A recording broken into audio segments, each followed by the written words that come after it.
Hi everybody, welcome back to Daily Endeavours for the 14th of June. I'm Jackson. As always, there'll be timestamps in the description if you want to just skip through to one of these options, you want to skip all the other shit. So, yeah, gone Vandal loss of it at the end. You can skip through to that, there'll be a thing in the description too for that. So, this set's pretty good. Nothing really annoying. A couple of things that require a little bit of setting up to do, but yeah, nothing crazy. So, I would go with Courtyard, Furnishings, and Enchantment, and Healing, or Woodworking. This is probably the worst one, but even then it's still not too bad. You want Vampirism for this one mainly, or Dark Brotherhood to be able to do this, otherwise you can get a bounty pretty quick. Okay, so start off with the easiest one, Weapon Enchantment. I assume most people know how to do this. You just go into your inventory, you select a weapon, you right click, and you go charge, and you use a soul gem. If you don't have any soul gems in your inventory, I assume most people have tons, but what you can do is either just do like a Dolmen or like a Wild Boss or a Delve or something. They give you soul gems when you kill the bosses. Or you can come to Starfall Arcana here, just southwest of the wasteland that you start with in Vulkhel Guard. And depending on where Aramil is, you just go to the other side of the room and you steal one of the soul gems here. And then what you do is, with that soul gem, you just use Soul Trap, use it on like a mud crab outside and then kill that mud crab. You know, there's mud crabs on the beach here and over here and all the way along the coast. You just kill one of them, get a soul gem, and then just do it that way. Yeah, super easy, that one.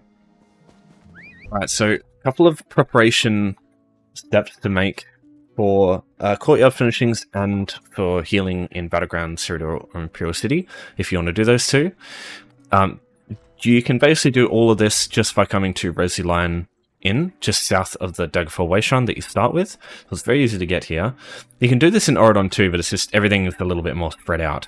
And the NPC here is where you get a Courtyard Furnishing. So, firstly, if you want to be able to do the healing one in PvP areas, talk to Mighty Mordra here. You can do the same thing across the road in Starfall Arcana in Auradon. Turok Red Claws will be up on the second floor. You can do the same thing. So you talk to them, you start a quest for them. That will give you an ability that costs health. Blood Altar right here. Accepting the quest for her unlocks Undaunted, and you unlock Blood Altar straight away. This is important for the healing in PvP areas one. Another a better alternative if you have a full leveled Nightblade is Siphoning Strikes. This one here actually gives you the same thing, except unlike Blood Altar, this one, when you lose health, it gives you resources back. So you can use this and then heal for resources. So you just convert health to resources and resources to health over and over, and it's quicker and more convenient. But you know, Blood Altar is just fine. And then the last thing, Vampirism. If you are a vampire, you can use Blood Frenzy 2 to speed it a little bit up. There's videos out there of how to get Vampirism, how it works. Yeah, I feel like I'd be beating a dead horse trying to explain that. As for the Courtyard Furnishings, firstly, come to this spot here. If you haven't spoken to this character before, there'll be a lady here, a blonde Breton woman. She'll have a quest. Talk to her, literally just keep pressing the talk button, and you'll complete a quest for her, and that will give you a house for free. So that's one of the things you need. And then, in order to find this house, you just open up map, you go to houses here, and in collected, the house that you get from this quest will show up. So there'll be one of three. So Mara's Kiss will be the one if you do this on an Old Mary character, Ebony Flask for Ebonheart cracked characters, and then Rosy Lion for Daggerfall characters. And Rosy Lion's right here, so you can just jump straight in that way. Now the other thing you need is just to talk to Roksa here, across the building. This rough clothesline here, this counts as a Courtyard Furnishing. So just one of these is all you need, and after you do all these three things, you can then easily do any of these furnishing and healing ones whenever they come up.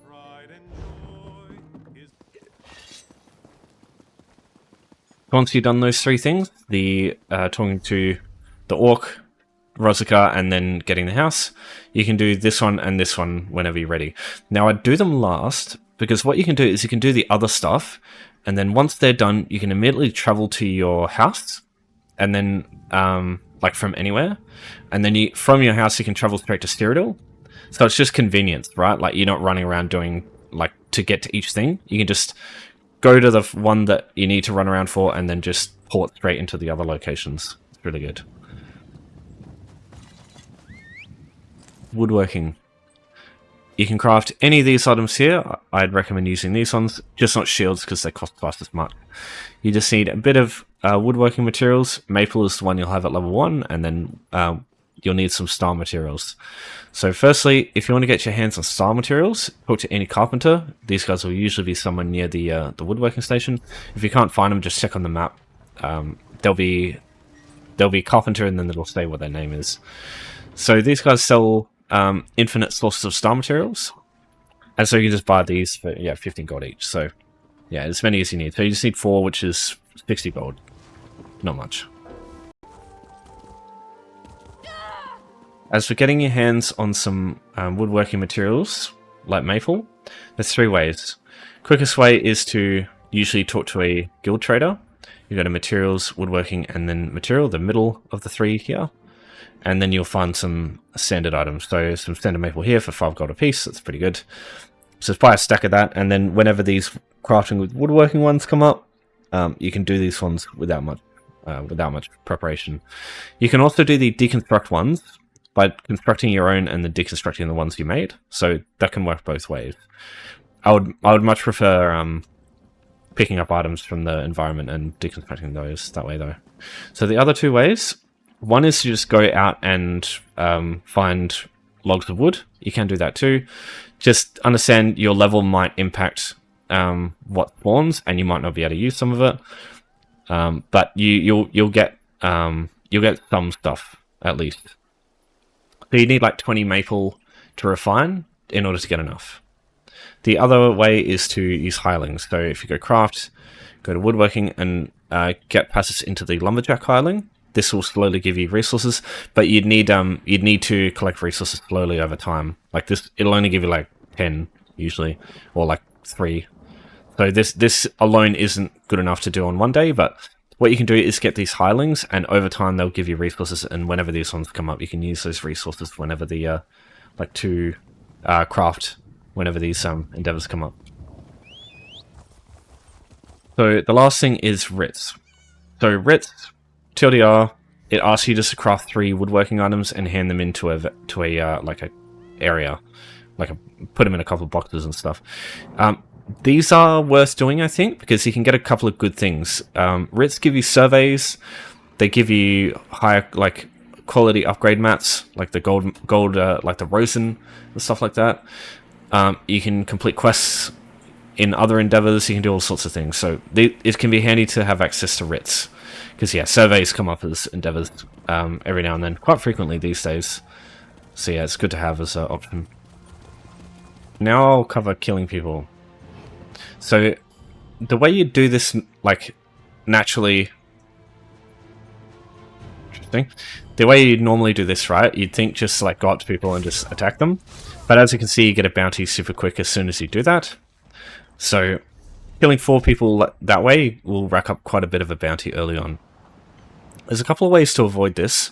You need to use things that insta-kill civilians before they get into combat with you.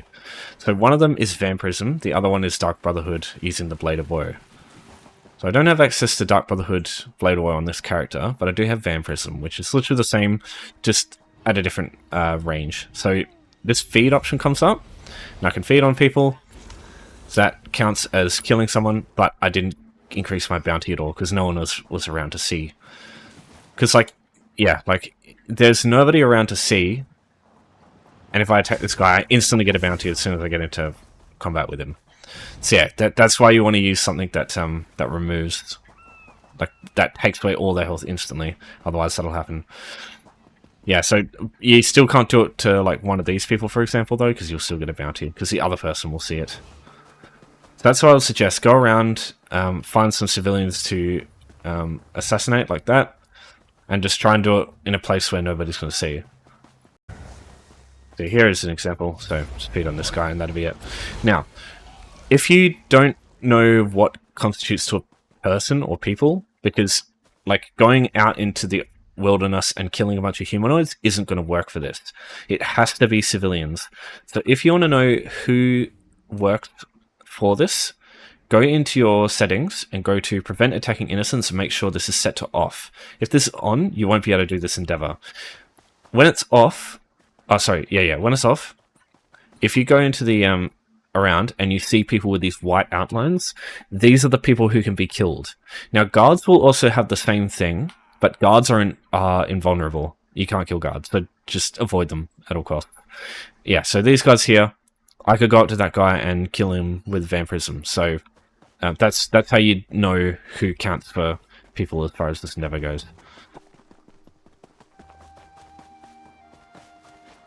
Now, it might be the case when you get to Oridon, you'll be looking for people to kill like this, and all the people on their own will be dead. It's pretty common. Unfortunately, it's just an issue of being in a public, like being a public endeavor. You have to just deal with this shit. So what I suggest you do is, if you just go around and everybody's dead, consider like towns that are a bit less traveled. Like, I like to come to Bergama. It's a little bit harder to find a bunch of people that are on their own that you can kill without getting a bounty. But you can try other places like Lecky's Blade and Cosenset, places like that. In Deshan, you could try Narcissus. You could try Mournhold as well, I guess. Yeah, each zone has like a bunch of towns you can try it in, and the ones that are traveled to less are probably going to be the ones that have a better chance of finding people to kill. The other thing is using the Gold Coast in Dark Brotherhood. So if you get access to Black Sacrament, they are instance areas full of civilians that you can kill for this endeavor. So that is it's a good option, because it means that nobody else can just go in and kill the people that you want to kill. They'll always be ready to get killed. Yeah, that's mainly why I suggest using Vampirism or Dark Brotherhood, because it just skips most of the bounty issue. But you can just do it that way, because you can just, what you could do is just come up to these people here and, just get into combat with them and just kill them like this. And that'd be 3 civilians, and then you just go find someone else, and you'll get a huge bounty. But the thing is, if you do this just before you go to bed, or like go for work or something, the bounty lasts, it's 8 hours long or 9 hours long, but eventually you just log off for a while and it'll go away, and it'll probably be gone by the time you get back, if you're going to be away for a while. So yeah, don't stress too much about that. Just stay away from guards. Right, so here's my Courtyard Furnishing. If you want to first check if you already have one in your house, what you do is you go how to sync ended at the bottom right there, press browse, go to retrieve, and if you have a Courtyard Furnishing, it'll show up here. So you can use that to pick it up and then place it. So normally, it'll start in your inventory, and you just go in and then you go place Courtyard, and you just place it on the floor. Now, if you pick it up and try and place it, it doesn't work. It has to come from your inventory. So what you should do instead is pick it up, put it away, and then at the bottom left you see it says undo now. You hit that, and as you can see, it counts as doing the endeavor. So what you do now, it also says redo. So what I like to do is just spam undo redo over and over, and each time you undo redo, it counts one time as placing the furnishing. So that's just a way to just spam place it a bunch of times for the endeavor whenever it comes up. So anytime the Courtyard Furnishing comes up now from this point, just go inside, get that furnishing item, put it away, undo redo, and undo redo, and that's it. And then now we just go to Cyrodiil to do the other one. So probably pick one of the champion point ones, because there are some champion points that increase your healing done, so I just can make it quicker. You can go to Imperial City too, doesn't matter which one. Just don't do Battlegrounds, because you kind of can't do that on your own. Okay, so we just make sure we've got our ability that costs health, and then the ability that gives us health. And then, because I'm a vampire, I'll also chuck on Blood Frenzy. And I'll also chuck on a direct heal if I've got one. Have I got the Healing Soul morph? Yeah, I do. Cool. Alright, so at max, that's all you really need. I've also got this to increase my crit, I suppose. Alright, so going to chuck on Vampirism. Then I'm going to start taking away my health. And then use Vigor. And then Burst Heal. Take away health. Vigor. Burst Heal. It's a bit finicky. The global cooldown system or make you like miss something. Don't worry, that's normal. Just cast skills and then burst heal, bigger, and yeah. So you just keep doing that for a couple of minutes, and that'll be all. Alright, so that's endeavors covered. So now I'll just jump into Golden Vendor. Okay, so Shoulders, Rocks with the Warped, and Squall of Retribution. So, you know how I feel about Shoulders. I don't think they're worth it, just because with DLC options especially, the helms are tied to a dungeon that you can only do if you pay for that dungeon, whereas the Shoulders you can buy at any time with keys regardless of which DLCs you own. So there's no reason, I think, to ever buy the Shoulders or the non-DLC helms, because they're just... keys are easy to get, like, it's just a matter of time, right? But yeah, as far as like these two sets go, Squall of Retribution, I don't really like this one too much, because it's just like, it's a bunch of random effects. Minor Protection is something you can get pretty easily in most tanking scenarios, and some classes just get it naturally, pretty easily.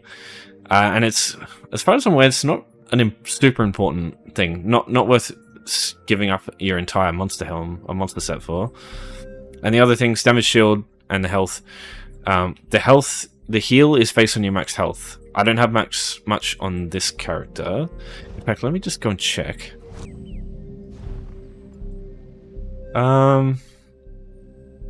Okay. Nothing super special, but yeah, it's okay. It's an alright set. Nothing special. Considering how new it is, isn't this one of the new sets? Yeah, Exiled Readout, very new. I'm surprised. Yeah, I just don't feel like this one's worth running, because you'd probably run it for defensive stuff, but like I don't see any reason for damage shields to run this over something like Iceheart, because Minor Protection and the heal I don't think are as valuable as like big shields, and Iceheart gives you a good one. And then tanks, I don't see why you'd need this. I don't know. Maybe I just don't understand this one, but yeah, it just doesn't seem very good. Rocks with the Warped, this just gives you tons of each recovery. So when you're in combat for a long time, you just start getting tons and tons of recovery. It just increases over time. It's like Death Dealer's Feat, except in a recovery form. So this set's pretty good, but again, I wouldn't buy the shoulder stuff just because you can easily get that stuff on from keys. Yeah, Rocks with the Warps is the set that is used frequently, much more frequently in PvP. I wouldn't see much use of this in PvE because damage dealers should be using monsters helms that support their damage, and then usually you get lots of regen from various buffs from like the heals and tanks anyway. So yeah. PvP oriented set, but it's pretty good as far as I've seen. Alright, Draugr's Rest. Bit of hostility with this one. I think this set is shit. I think it's terrible. The issue is the area of effect size is 5 meters. That is fucking tiny for like a heal that should be affecting a group. Like and it doesn't move. Like it gets placed on the floor and it doesn't move. Like you can't move it with you. So it just gets plopped on the floor. It's really small. Everyone has to stack crazy tightly to get the effect. There's just so many other sets that are just going to be better than this one. I would not recommend using this at all. Like comparing this to Winter's Respite, the AoE for that is huge. And that set is a lot easier to get. This is a dungeon set, mind you. Winter's Respite you can just buy. So I do not personally understand why you would ever use this set. Dreamers. So this actually used to heal, not give you magicka. So I feel like it was better when it gave you a heal myself. But the amount it gives you isn't terrible. Like I just feel like early on it was more useful as like an oh shit like set for learning mechanics in dungeons, but now it's just like gives you a bit of regen for magicka. I don't think you should rely on sets that become better the worse you perform. Because yeah, 35% health, that's quite low. Because yeah, it's just like it's incentivizing you to like be low health. That's not great. Now, obviously, if it gives you damage, it's a different story. Because damage on like gives you different things. But if it's just giving it a little bit of regen, I don't think it's worth it. The set is very easy to get, and for that reason, also, don't buy the jewelry, because you can just buy some jewelry on guild stores for way cheaper. And like purple and blue jewelry won't be that much different. Hulking Draugrs. This set was pretty good back in the day. It's an old dungeon set from, I think it's Difrost, is it? Yeah. So it's from Difrost. So this set is very old. It was really good back in its day, but now it's just outperformed by other stuff. You have to keep in mind, in Blackwood's patch, I believe, like when that released, they increased everyone's spell and weapon damage. Like they gave us more, and it kind of made increasing a max stats damage, like the damage scaling that you get from that, worse than just increasing the weapon and spell damage stuff, and crit chance and crit damage and all that. So stacking max resources isn't super important, so this isn't really a set that you'd use. And tanks, you don't really need this like to stack stamina like this to block well. Usually, if you need help, there's like other things you can do. Usually, like your team will give you stuff, and you know you can use heavy attacks and potions and shit. Usually, you shouldn't need something like this. Very good back in its day, but I think it's just kind of become outdated with the way the modern game is. Ring of Stendarr, also known as the Plague Break Auto Procker. The set's okay. The biggest problem you'll have with this is you can't really control. You can't effectively control when to apply this to someone, because the idea of this is to apply it when they've got like a few specific negative effects. But if they've got, say, like one status effect on them, and then this applies, it's kind of not going to be very valuable. Whereas if they've got like a nasty damage over time effect, or like a debuff from a set, it's pretty bad. The reason I call this the Plague Break Auto Procker is if you purge Plague Break from someone, it fires off, and that can end up like killing players because of just the chain reaction. So it can be a I mean, I don't know if that's the thing. I don't know much about Plague Break in current time. Because sorry, Plague Break. Yeah, this one. So you apply a debuff to, or you apply a negative effect to people, and then it explodes, dealing damage and increasing by damage per player hit. So it just does a ton of damage to people, and this will fire off if you purge someone. So having Stendarr is like an easy way to get yourself killed in PvP. PvE, you don't really need. There's not really going to be many times where having the like removing negative effects is going to help you much. Usually, like damage and damage checks is usually going to be more important in PvE. But yeah, that's just me. And this is another one of those jewelry that comes from like an easy place, like Eastmarch. The dolmens there are pretty easy to get through, and there will usually be tons of jewelry on guild stores. And again, like the thing about Stendarr is, I'm pretty sure the jewelry isn't affected.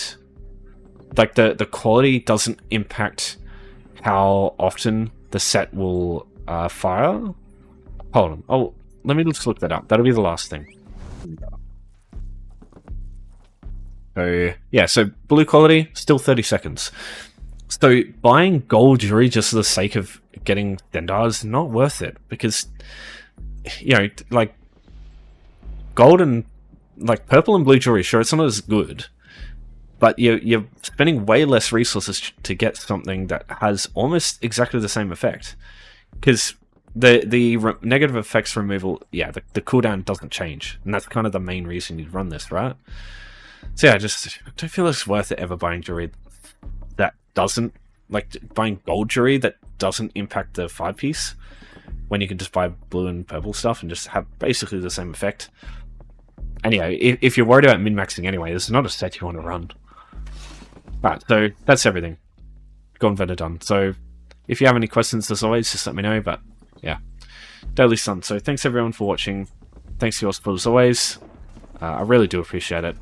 I'll see everyone next time. Have a good weekend.